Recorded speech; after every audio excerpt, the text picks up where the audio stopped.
The Blue Jackets have been strong at drafting in the past couple of years, but how good was the 2024 draft for them? We've got Locked On NHL prospects here to tell us just how much they liked the Blue Jackets draft in Vegas. That's coming up today on Locked On Blue Jackets.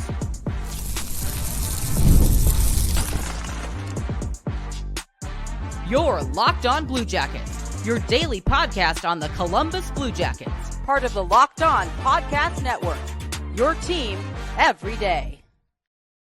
Hello and welcome to Locked On Blue Jackets, part of the Locked On Podcast Network, your team every day. I am, as always, your host, Jay Foster, here to give you the good, the bad, and the ugly about your favorite team and mine, the Columbus Blue Jackets. Before we get started, I want to thank everyone for making this your first listen of the day every single day. Locked On Blue Jackets continues to be free and available on all podcast platforms and over on YouTube. Also, let you know that today's episode is brought to you by Indeed. You're still searching for a great candidate for your company? Don't just search, match with Indeed. Start hiring now with a $75 sponsored job credit to upgrade your job post at Indeed.com/locked-on. Terms and conditions apply. Need to hire? You need Indeed. We're talking about prospects today. The Blue Jackets are still without a head coach. No news on that front. So I thought I would share some stuff from my pals over at Locked On NHL Prospects. Sebastian is one half of the show over there, and he did a really great episode talking about how the Blue Jackets did at the draft, what their prospect pool looks like in general, just some really, really great content. So today, we're going to talk about the draft. And so I've got a clip to play for you from Sebastian, where he talks about each of the draft picks that the Blue Jackets made, what he likes about them, what he thinks of the pick, and gives a grade at the end. So we're going to play that, and then I want to unpack some of the things that he says in this video. So we'll do that right after. I'm just going to play the clip from Sebastian because he's much smarter than I am. Alrighty, so the Columbus Blue Jackets had a very interesting draft class where they nabbed a talent that has really built a fantastic foundation down the middle for them for the foreseeable future into the next decade, maybe even 2 decades, by drafting Caden Lindstrom at 4th overall. But there are some other interesting selections in this draft class as well. So let's dig right into the players that they selected on that fateful draft day in Las Vegas in the blistering heat of the Nevada desert. And it was a really interesting day for them. Obviously, on day one, they only made a single selection. They were picking at 4th overall, and they had quite a few options on the table. Whether they wanted to go pick the big centerman that they end up selecting in Caden Lindstrom, or for the elite dynamism of a guy like Ivan Demidov, or any of the defensemen that remained on the board. Only Levshunov was off the board at this stage, and there was a fair few options here, but they ended up opting for the power forward centerman who has a ton of developmental runway in Caden Lindstrom. This is a player who is one of the kindest people you're going to meet off the ice, and one of the people you would least want to suit up against, playing against on the ice. He's incredibly sweet and kind when you meet him in person, but on the ice, he's anything but. He plays with violence and viciousness. He's a pest. He uses his physicality and strength to make the lives of his opponents really, really difficult.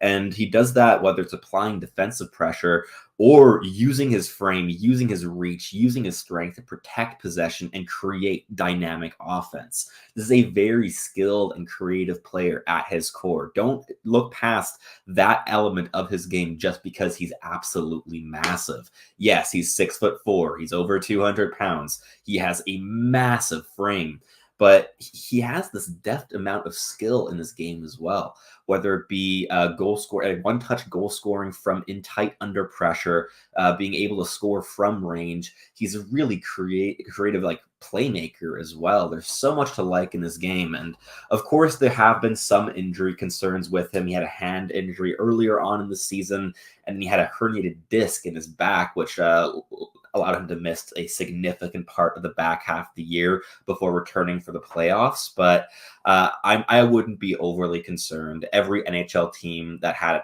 got access to his medical records and I don't think I saw a single NHL GM, scout, management person, whatever, say anything about their concern about these injuries, really, publicly. But I think that Lindstrom's going to be a fantastic addition to this Columbus Blue Jackets organization. The 1-2 punch of him and Adam Fantilli long-term as these skilled, big centermen that can do just about everything, and both still have so much runway in terms of improving and refining, and both have sky-high first-line potential, and maybe they even end up on the same line long-term. Very exciting times to be a Columbus Blue Jackets fan. But their second pick of the draft, the first pick on day 2, was Charlie Elick, another violent WHLer, but this time a right-shot defenseman, and I really like this pick. Elick reminds me quite a bit of guys like Braden Schneider, in terms of being able to combine a high degree of mobility with really a bunch of aggression defensively. And he's a really, really sound defenseman.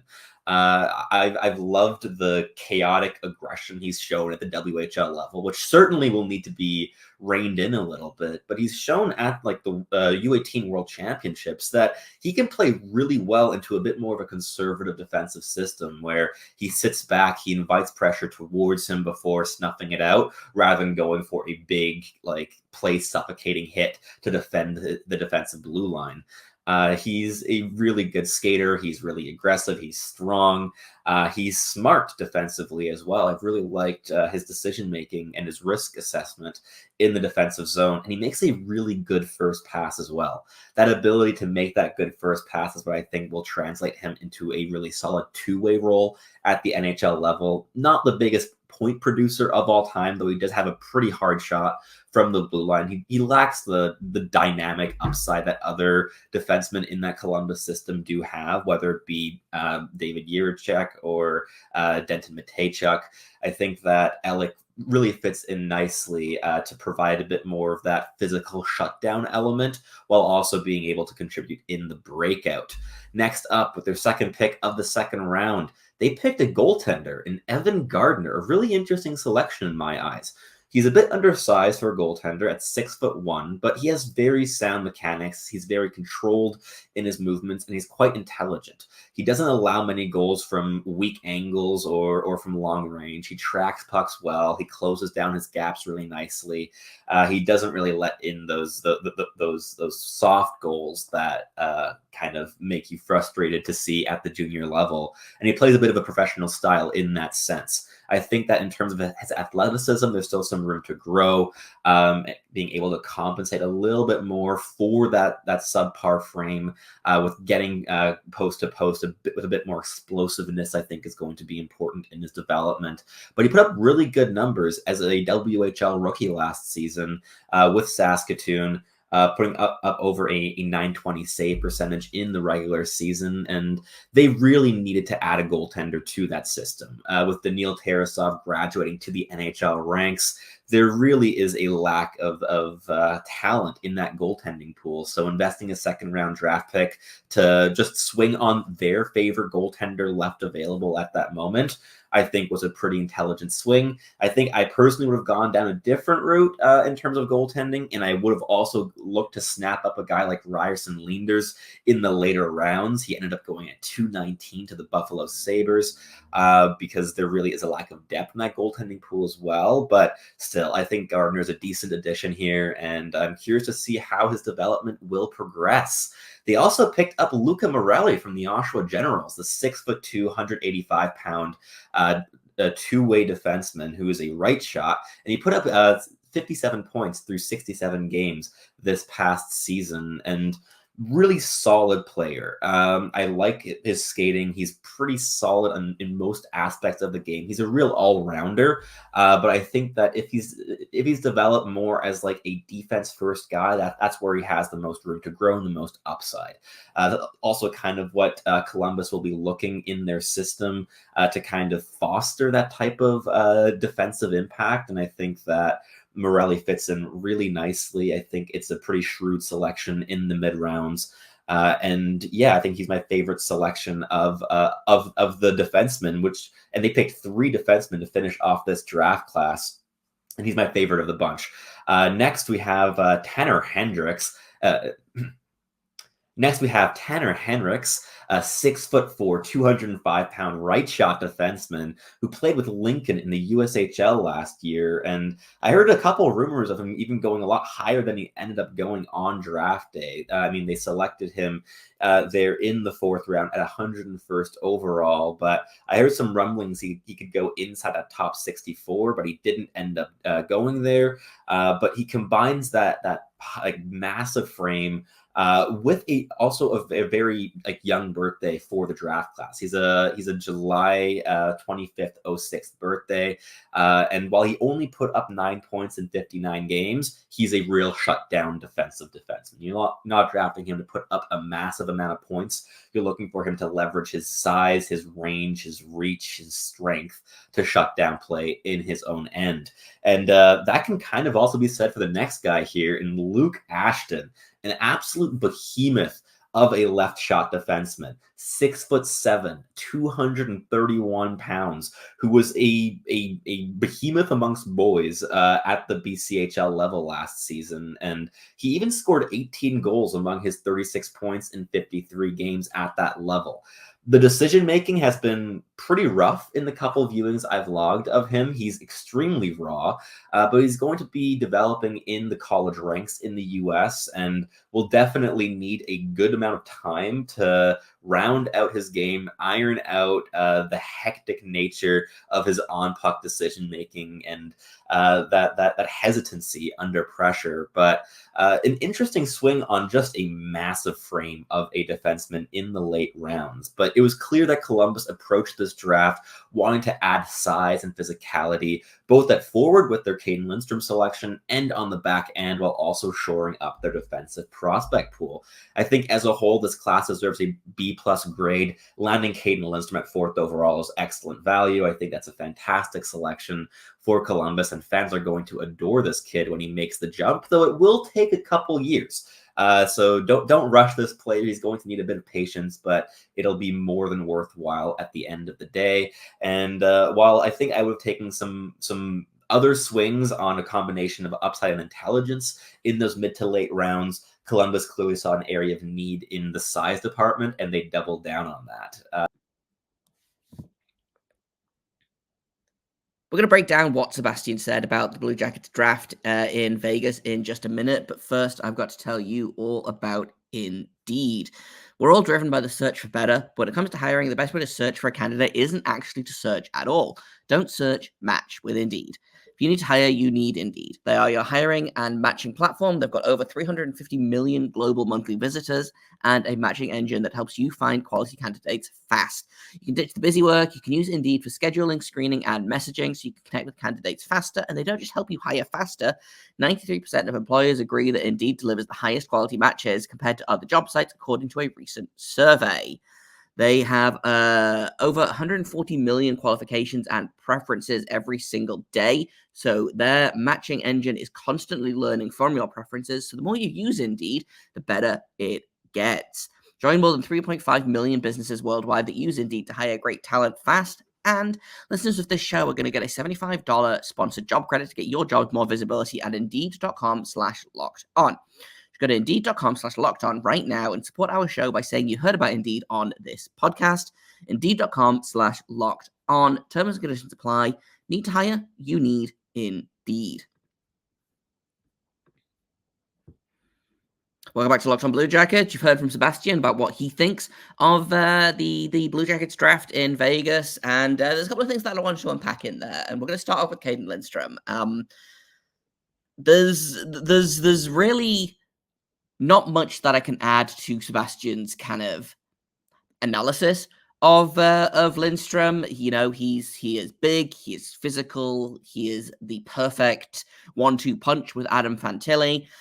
Yes, it's likely going to be a little bit until he is NHL ready, but the more I see from this kid, the more I hear about this kid, like the more excited I get. He is exactly what the prospect pool needed, and I know it still sucks a little bit that they passed on a guy like Ivan Demidov, who I am still a huge fan of, who, you know, I think is probably has a higher ceiling than Lindstrom, but doesn't fit into the Blue Jackets prospect pool as much. I am glad that Levshinov was off the board. I'm glad that they didn't end up going with someone like Anton Salayev, who ended up going like way later in the draft, much later than I think a lot of people were expecting. For me, once Levshinov went, there was really only one option for the Blue Jackets. Whether I agreed with that option or not, like, it was going to be Lindstrom if he was available at 4th. Obviously, they let Demidov go at 5th. And while I think it's probably going to be tough to see what Demidov does in Montreal with that level of skill and excitement, the Blue Jackets already kind of have enough small skilled wingers.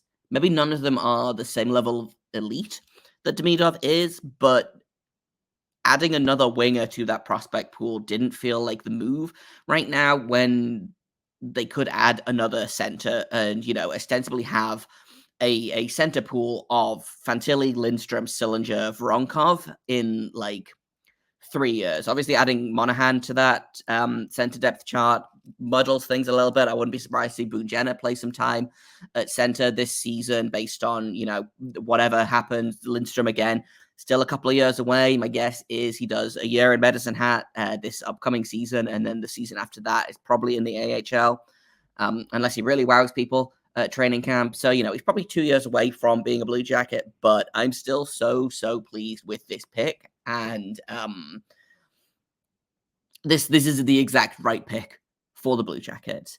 I also would have liked Berkeley Catton, who I think went 9th overall, but he was never going to be, even though on the surface he seems like a Blue Jackets pick, going into this draft and kind of as after, Lindstrom was drafted, and then, the 2nd, 3rd, 4th picks, which we'll talk about in a minute here, but like there was clearly a very specific plan going in, which, Sebastian talks about a little bit. Obviously, they went in and they wanted size. They wanted big players. The Blue Jackets don't have a ton of size in the prospect pool because, again, they've been drafting smaller, skilled guys and just seeing how it works out for them. And that's been a solution that I have liked. I think drafting someone just for size, I think it's 2024. We don't need to do that anymore. But I think all of the prospects that they add something as well as size. With the exception of like potentially a couple of the later round guys, but if you're drafting a guy in the 6th or the 7th round, like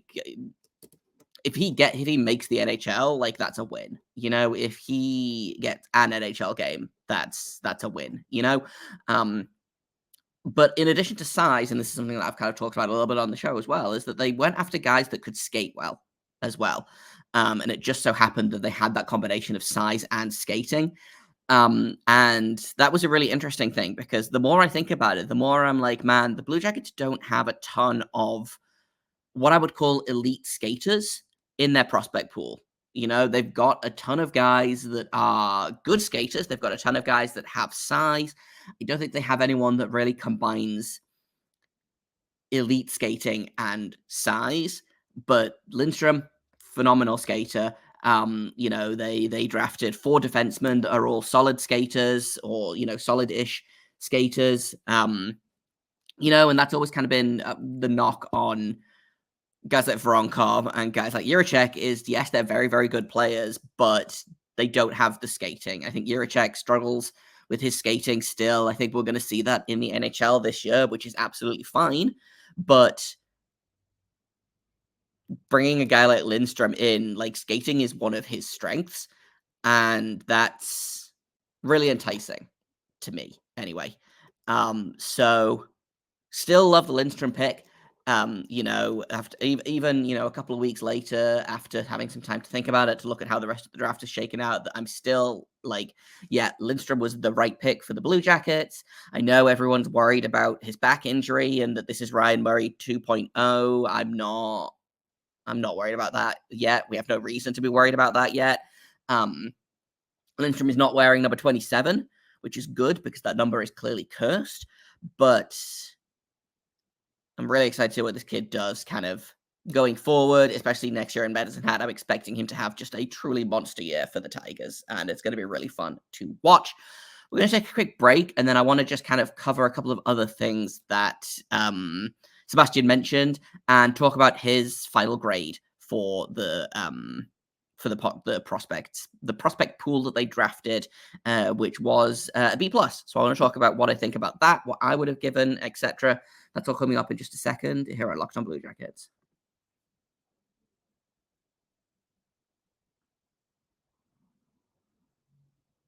Welcome back to Locked On Blue Jackets. We're talking prospects today here on Locked On Blue Jackets. Thanks for making us your first listen.